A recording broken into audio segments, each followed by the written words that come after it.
So Napoleon Bonaparte பிரான்ஸ்ல இருந்து என்ன பண்றாரு அப்படின்னா, he is not ready to get or to do trade with British merchants.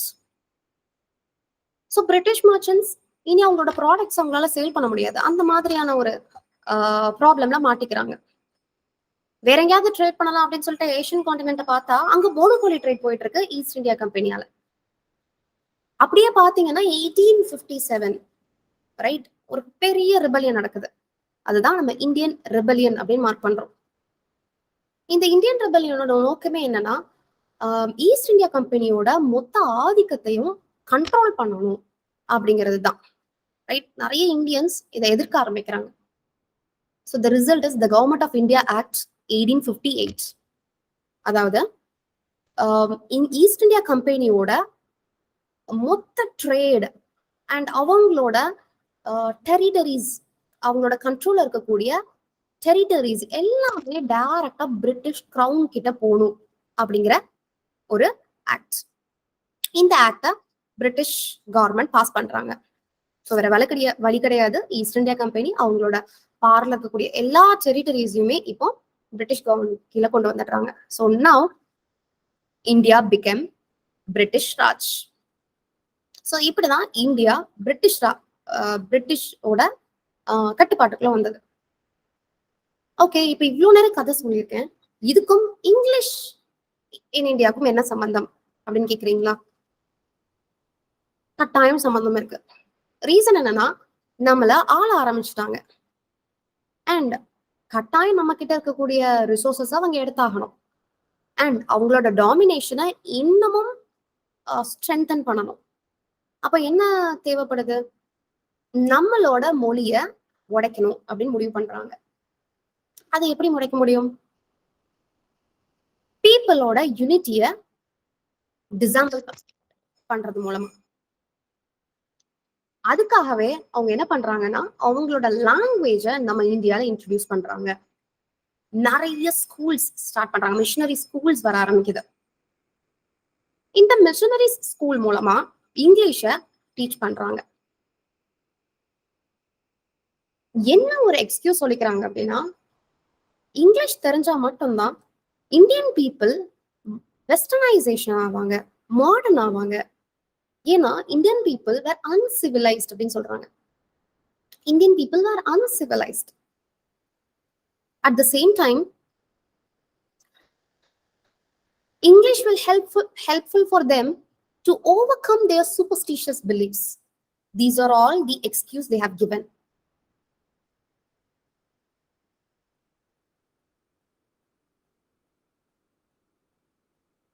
By introducing English in India, English schools in India, right, people started to learn English. There is high demand for English. Those who knew English got a good position in the government, in the British Raj. So here starts the class difference. Already இந்தியால இருந்த அந்த class divisions அப்படிங்கிறது இன்னமும் பல மடங்கு increase ஆகுது. அதையும் நம்ம பார்க்கலாம். ஏன் அப்படின்னா, யூனோ ஒரு பிரிட்டிஷ்க்கு கீழே இருக்கிறவங்க பிரிட்டிஷை சுப்பீரியரா பாக்குறாங்க. They learn English, they came to higher position. ஆட்டோமேட்டிக்கா யூ கேன் ஃபைண்ட் இங்கிலீஷ் தெரியாதவங்க அப்படிங்கிறது வந்து லோவர் கிளாஸஸா கருதப்படுது. So here it self you can find hierarchy. இங்கேயே நம்மளோட இந்தியன் பீப்புளோட யூனிட்டி வந்து டிசம்பிள் ஆகுது இந்த கிளாஸ் டிவிஷன்ஸ் மூலமா. அண்ட் இது மட்டும் கிடையாது அவங்களோட நோக்கம். they just want to spread their religion to India. So English ஏன் பீப்புள் கத்துக்கணும்? பிகாஸ் அவங்களோட ரிலீஜியன் கிறிஸ்டியானிட்டிய முழுசா புரிஞ்சுக்கணும் அப்படின்னா பைபிளை பத்தி தெரிஞ்சிருக்கணும். Bible translation is in English. பீப்புளுக்கு இங்கிலீஷ் தெரிஞ்சாதான் அந்த டிரான்ஸ்லேஷன்ஸை அவங்களால முழுமையா புரிஞ்சுக்க முடியும், அந்த ரிலீஜியனை அவங்களால முழுமையா தெரிஞ்சுக்க முடியும். ஸோ அது மூலமா அவங்க என்ன பண்ணுவாங்க? மதம் மாறுவாங்க. கிறிஸ்டியானிட்டி இந்தியால ஸ்ப்ரெட் ஆகும். So this is also another goal of Britain here. Right? So இப்படிதான் வந்து இங்கிலீஷ் கொஞ்சம் கொஞ்சமா டெவலப் ஆக ஆரம்பிச்சது. ஃபைனலா நம்மளோட இந்தியன் எஜுகேஷன் சிஸ்டம்லயும் இம்பாக்ட கிரியேட் பண்ணுது. எந்த மாதிரியான இம்பாக்ட் அப்படிங்கிறத பார்க்கலாம். See, நான் சொன்ன மாதிரி இந்தியன் ரிபெலியன் ஆஃப் 1857, அதாவது இந்த ரிபெலியன் மூலமா ஈஸ்ட் இந்தியா கம்பெனியோட மொத்த ஆதிக்கமும் கண்ட்ரோல் ஆகுது.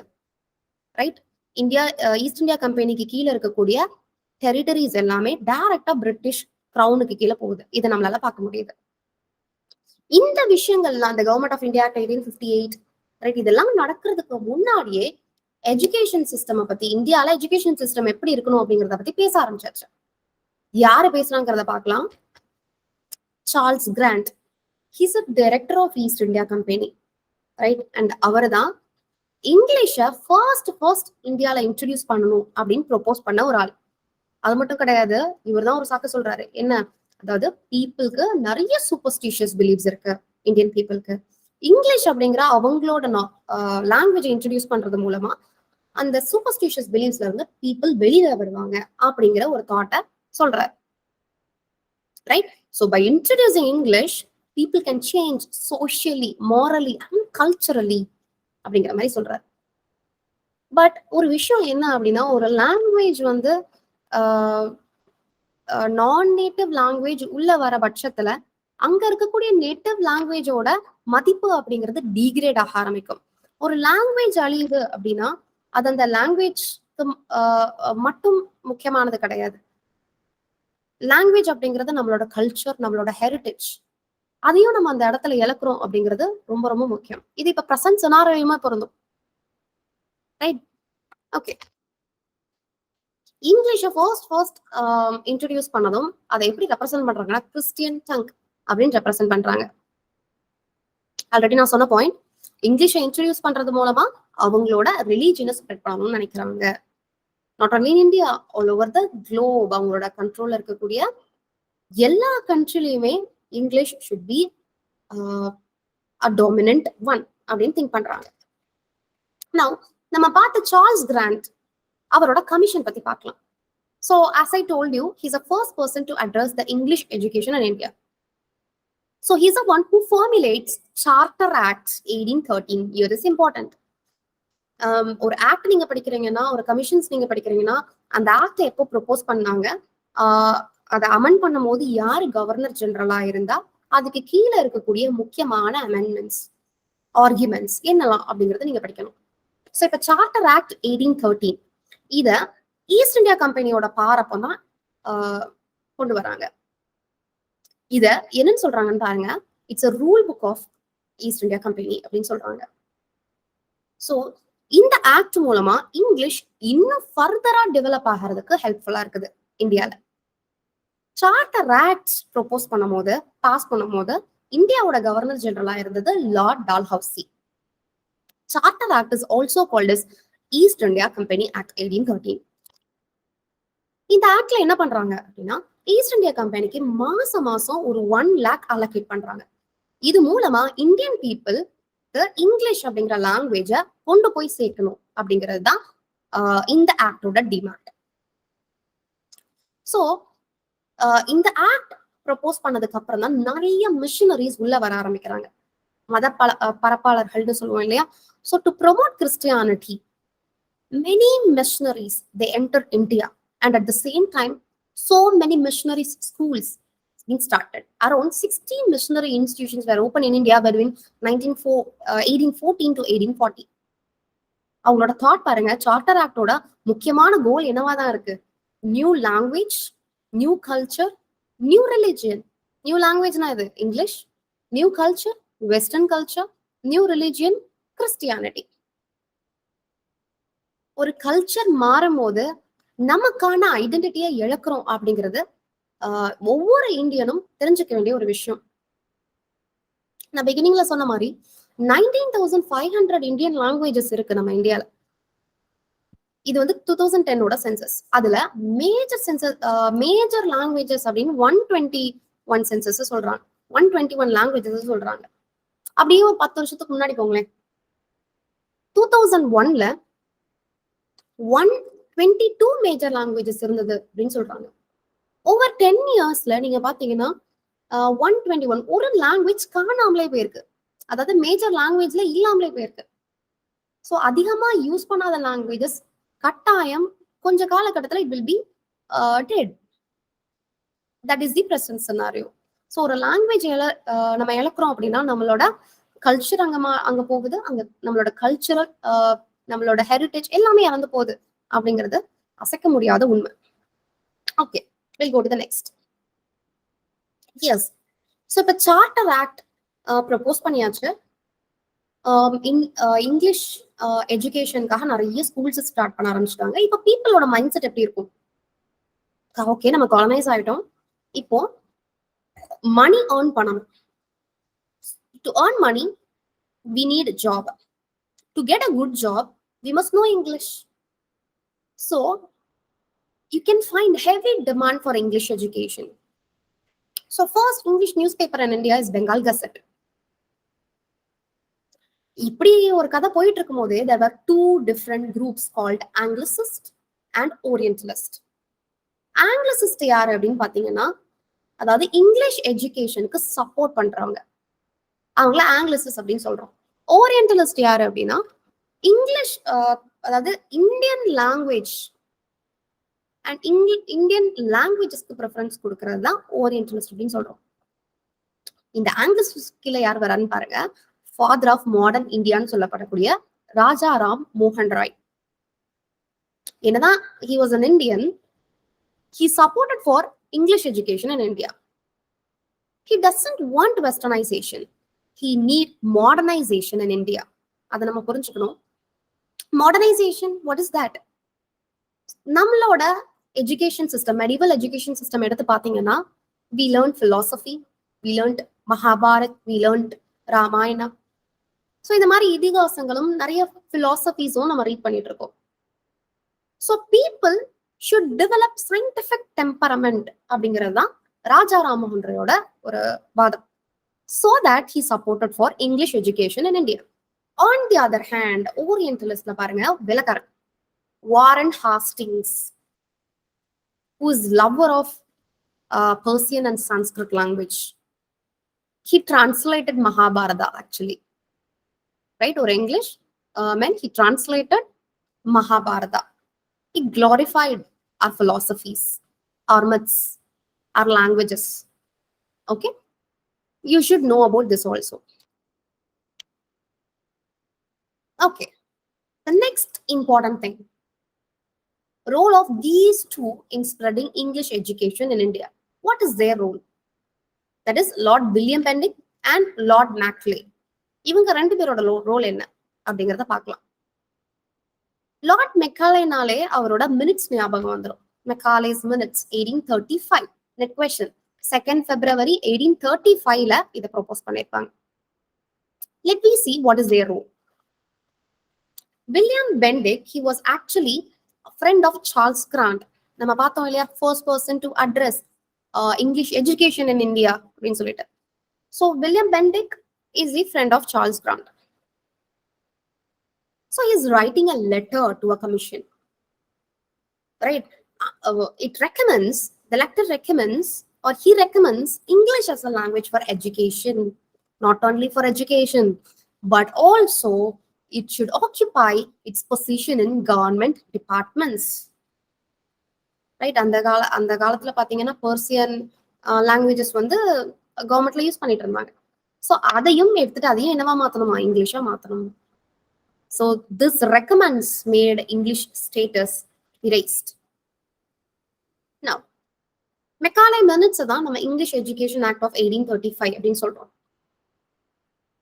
ஸோ இதுபடி இங்கிலீஷ் எஜுகேஷன் அப்படிங்கிறது இந்தியன் நேட்டிவ்ஸ்க்கு முக்கியம் அப்படின்னு சொல்லிட்டு நிறைய வாதங்களை வைக்கிறாரு. இட் வாஸ் குவைட் கான்ட்ரவர்சியல் அப்படின்னு சொல்லலாம். And we know Macaulay was a staunch supporter of Anglicist faction. So English எஜுகேஷனை பத்தி பேசும்போது அவர்கிட்ட இந்தியன் புக்ஸ் கொடுக்குறாங்களாம். ஸோ அதை பார்த்தவர் பீப்புளுக்கு இந்த மாதிரி பிலாசபிஸ், மகாபாரத், இந்த மாதிரி மித்ஸை படிக்கிறதுனால எந்த மாதிரியான ஒரு தாட் எஜுகேஷன் இருக்க போகுது, They should learn science, they should learn maths, they should develop scientific temperament அப்படிங்கிறது தான் யாரோட டிமாண்ட்? தாமஸ் பாபிங்டோட demand. So this minutes English Education Act is called as Manifesto of English Education in India. So எந்த மாதிரியான ஒரு Indians இவர் create பண்ணணும்னு சொல்றாருன்னு பாருங்க. Indian in blood and color, but English in taste, in opinions, in morals, and in intellect. This bill was passed. Now, English became the language of instruction in schools and colleges. அது வரைக்கும் native languagesல instruction இருந்தது. Now, English became the language of instructions. So when this act, Government of India Act of 1835 was passed, English Education Act of 1835 was passed, it was William Bentinck who was the Governor General of India. So he stated, that is William Bentinck stated, to spend all the funds only on spreading English education. It is Macaulay who proposed downward filtration theory. What is downward filtration theory? அதாவது government try to educate only few Indians. That few Indians, in turn, they'll teach the rest of the masses. This is called downward filtration theory. Anyhow, it was a failure one. Now, the next act is Wood Dispatch of 1854. It is called as Magna Carta of English Education Act. It was Sir Charles Wood, who was a president of Board of Control, played an important role in spreading English learning and female education in India. That is important. When Wood Dispatch was proposed, Lord Dalhousie was the Governor General of India. இவரோட proposal கொஞ்சம் டிஃப்ரெண்டா இருக்கும், ஒரு சில மாறுதல்கள் இருக்கும். என்ன அப்படின்னா, இங்கிலீஷும் கத்துக்கட்டும் along with Indian languages, Indian லாங்குவேஜஸும் இருக்கட்டும், அதோட சேர்ந்து இங்கிலீஷ் லாங்குவேஜும் தெரிஞ்சுக்கட்டும், ரைட்? அண்ட் இவரோட தியோரி தான் டு எஜுகேட் தி மாசஸ். இப்போ நீங்க பாத்தீங்கன்னா மெக்காலேயோட minute, it is suitable for the elites, but Wood's Dispatch, it is also for the common people. It educates the masses. Yes. இப்போ சார்ல்ஸ் வுட் என்ன propose பண்றாரு அப்படின்னா, பிரைமரி ஸ்கூல்ஸ்ல வர்னாகுலர் லாங்குவேஜஸ், அதாவது லோக்கல் லாங்குவேஜஸ் யூஸ் பண்ணி teach பண்ணலாம். இதுவே கொஞ்சம் ஹை ஸ்கூல்ஸ்ல Anglo vernacular language, English with native tongue, with regional language, right? And at college, English should be the medium of English education. This is what Charles Wood suggested. This is known as Wood's Dispatch. So education primary, high school, college level அப்படின்னு பிரிக்கிறாரு. பிரைமரியில native லாங்குவேஜ்ல சொல்லி கொடுக்கலாம்னு சொல்றாரு, high ஸ்கூல்ல Anglo வர்னாகுலர் language use பண்ணணும்னு சொல்றாரு, காலேஜ்ல English தான் மீடியம் ஆஃப் இன்ஸ்ட்ரக்ஷனா இருக்கணும் அப்படிங்கிறத டிமாண்ட் பண்றாரு. This is what Charles Wood's Dispatch. Now, Hunter's Commission. Hunter's Commission can also be called as Indian Education Commission of 1882. You must know the year. It was presided by Sir William Hunter, okay, and was appointed by Lord Ripon, the Viceroy of India. So in the commission appo yaar vandu Viceroy irundha, you should know, it is Lord Ripon. Hunter's Commission பொறுத்த வரைக்கும் it focus on both primary and secondary education. இப்போ நீங்க அதுக்கு முன்னாடி உள்ள எஜுகேஷன்லாம் பாத்தீங்கன்னா prioritise பண்றதுங்கிறது வந்து காலேஜ் லெவலா இருக்கும். ஹண்டர்ஸ் கமிஷன்ல பிரைமரி அண்ட் செகண்டரி எஜுகேஷன்ஸ் ரெண்டுக்குமே முக்கியத்துவம் கொடுக்குறாங்க. பிரைமரி எஜுகேஷனை சூப்பர்வைஸ் பண்றதுக்காக முனிசிபல் போர்ட்ஸ், டிஸ்ட்ரிக்ட் போர்ட்ஸ் இது எல்லாத்தையும் அலோகேட் பண்றாங்க. And mother tongue should be the medium of instruction. This is the demand. Secondary எஜுகேஷனை பொறுத்த வரைக்கும் செகண்டரி எஜுகேஷனை பார்த்துக்கிறதுக்கு பிரைவேட் என்டர்பிரைசஸ் அலோகேட் பண்றாங்க. They should hand over the secondary education to private enterprises. ஏன்னா private institutions வந்து ரொம்பவே சிறப்பா வேலை பண்ணுது. ஸோ அவங்களோட சேர்ந்து மர்ஜ் ஆகணும் அப்படின்னு சொல்லிட்டு செகண்டரி எஜுகேஷனை யார்கிட்ட ஹேண்ட் ஓவர் பண்றாங்க? பிரைவேட் என்டர்பிரைசஸ் கிட்ட ஹேண்ட் ஓவர் பண்றாங்க. So here secondary education not only focus on learning, it also focus on physical activities and morality. The next bill is the Gokhale's bill, or the Government of India Resolution of 1930. So இவங்களோட பில்ல accept பண்ணல, but still it is a renowned thought of Gokhale, Gopalakrishna Gokhale. அவரோட main objective பாருங்க, primary education அப்படிங்கிறது ஃப்ரீயாகவும் கம்பல்சரியாகவும் இருக்கணும். Reason என்ன அப்படின்னா, பாவர்ட்டியால நிறைய பேர் சாப்பாட்டுக்கே வழி இல்லாம இருக்கும் போது அவங்களால எப்படி எஜுகேஷனை தேடி போக முடியும்? வாய்ப்பு கிடையாது. அப்ப அவங்க படிக்கணும் அப்படின்னா கட்டாயம் ஃப்ரீ அண்ட் கம்பல்சரி எஜுகேஷன் கொடுத்தாகணும் அப்படிங்கிறது தான் இந்த கோகலே பில்லோட டிமாண்ட். ஸோ என்ன சொல், அது மட்டும் கிடையாம இன்னொரு விஷயம் நமக்கு என்ன தெரியுதுன்னா, பிரிட்டிஷோட ரூல் ஓவர் 150 இயர்ஸ் அவங்க ஆனட்டாங்க. ஆனா கணக்கெடுத்து பாத்தீங்கன்னா 6% இந்தியன்ஸ் மட்டும்தான் லிட்ரேட்டா இருக்கிறாங்க. நிறைய பேர் படிக்காத இல்லட்ரேட்டா தான் இருக்கிறாங்க. ஸோ இந்த விஷயங்கள் இருக்கக்கூடாது அப்படிங்கிறது தான் கோகலே பில்லோட மெயின் அப்ஜெக்டிவ். பட் இந்த கோகலே பில்ல ரிஜெக்ட் பண்றாங்க. பட் இந்த பில் அதுக்கு அடுத்து வரக்கூடிய சோ மெனி கமிஷன்ஸ் அதுக்கு ரொம்பவே ஹெல்ப்ஃபுல்லா அமைஞ்சிருந்தது. In Punjab, north west province primary எஜுகேஷனை நாமினல் ரேட்ல, அதாவது மினிமமா கொடுத்து படிக்கிற அளவுக்கு ஒரு ஃபீஸ் ஃபிக்ஸ் பண்ணி ஸ்டார்ட் பண்றாங்க. நிறைய பிரைமரி ஸ்கூல்ஸ் வந்து ஸ்டார்ட் ஆகுது. இது வந்து இந்த கோகலே பில்லால தான் அப்படின்னு சொல்றாங்க. Finally next Sargent report of 1944. Sargent report, it was headed by Sir John Sargent. It is a இதோட attempt என்னன்னா to develop national system of education in India. It is a first attempt to develop a national system of education in India. ஒரு ப்ராப்பரான ஒரு சிஸ்டமை follow பண்ணி அதுவும் இந்தியால national லெவல்ல ஒரு எஜுகேஷனை வந்து கொண்டு வரணும். Not only particular areas but all over nation வைடா இதை வந்து நம்ம கொண்டு சேர்க்கணும் அப்படின்னு சொல்லி எஜுகேஷனை வந்து கொண்டு போய் சேர்க்கணும் அப்படின்னு சொல்லி ஸ்டார்ட் பண்ணது சர்ஜென்ட் ரிப்போர்ட்.